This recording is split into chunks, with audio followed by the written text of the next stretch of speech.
साथीहरू हिउँ परिरहेको छ एकदमै बाक्लो। हामी यतिखेर दक्षिण कोरियाको जेजु आइसल्यान्डमा छौँ। समुद्रले चारैतिरबाट घेरिएको एउटा टापु हो यो। कोरियाको अरू प्रान्तभन्दा यहाँ चिसो अलिकति कम हुने गर्छ भन्ने मान्यता छ। तर पनि केही दिनबाट अविरल रूपमा यसरी हिउँ परिरहेको छ। बाटो सफा गरेर बाटोमा गाडीहरू हिँड्ने बनाउनु पर्ने अवस्था हुन्छ बिहानको बेला। हामी बाटो सफा गर्नु गएका थियौँ, तर लगातारको बाक्लो हिउँ आइसकेपछि आजलाई बाटो सफा गर्ने काम स्थगन गरेर हामीहरू फर्किराखेको अवस्था छ।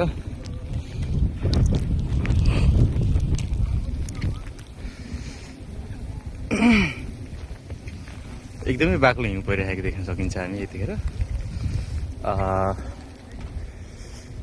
साथीहरू हिउँको रमाइलो पनि सँगसँगै चिसो पनि छ, रमाइलो पनि छ।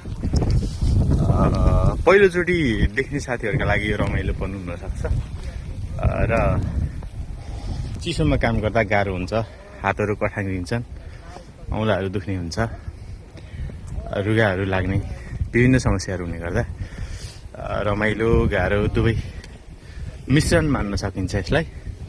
हाम्रो लागि नेपालमा प्राय लेकाली भेगतिर कहीँ कतै मात्रै हिउँ पर्ने, मध्य पहाडी र तराई क्षेत्रमा बस्ने प्राय मानिसहरूले हिउँको अनुभव खासै गरेका हुँदैनन्। हामी पनि त्यसैभित्र पर्छौँ। हाम्रो लागि पनि यो अनौठो थियो, अलिअलि रमाइलो पनि छ। चिसो जाडो त छ नै।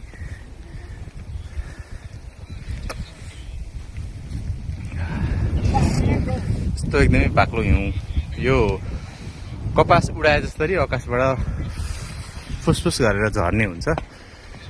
हाम्रो लागि यो एकदमै पहिलोचोटि देख्दा अनौठो, नोल्लादा छक्क परेको खालको पनि थियो। साथीहरू थाकेर फर्किँदैछन्। यस्तो गाह्रो छ अवस्था। साथीहरू यहाँ खेलिरहेका छन्।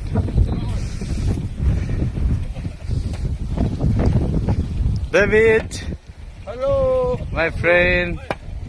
कमेडियाको साथी हो म चाहिँ, एकदमै मिलनसार, काम गर्नलाई पनि अलिकति अरूभन्दा जाँगरिलो मिल्ने साथीको रूपमा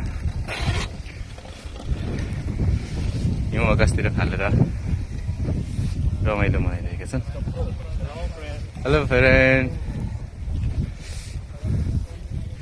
एकदमै चिसो छ। यो भिडियो बनाउँदा पनि औँला कठ्याङ्गिएर गाह्रो भइसक्यो।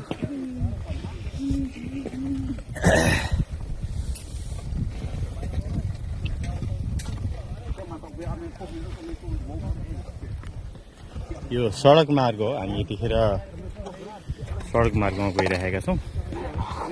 यो बाक्लो हिउँ बिहान मात्रै पन्छ्याएको हिउँ हो, फेरि जमेर उत्तिकै मात्रामा भइसक्यो। यस्तो बाक्लो हिउँ छ। जीवनयापनका लागि एकदमै कठ्याङ्गिदो जाडो। रातिको समयमा कोरियामा रुमको मुनि तातो हिटिङ सिस्टम हुन्छ, जसलाई फाङदुल भन्छ होइन। त्यसले अलिकति न्यानो बनाउने गर्छ, नत्र एकदमै यो चिसो, कठ्याङ्गिदो चिसो गाह्रो खालको छ।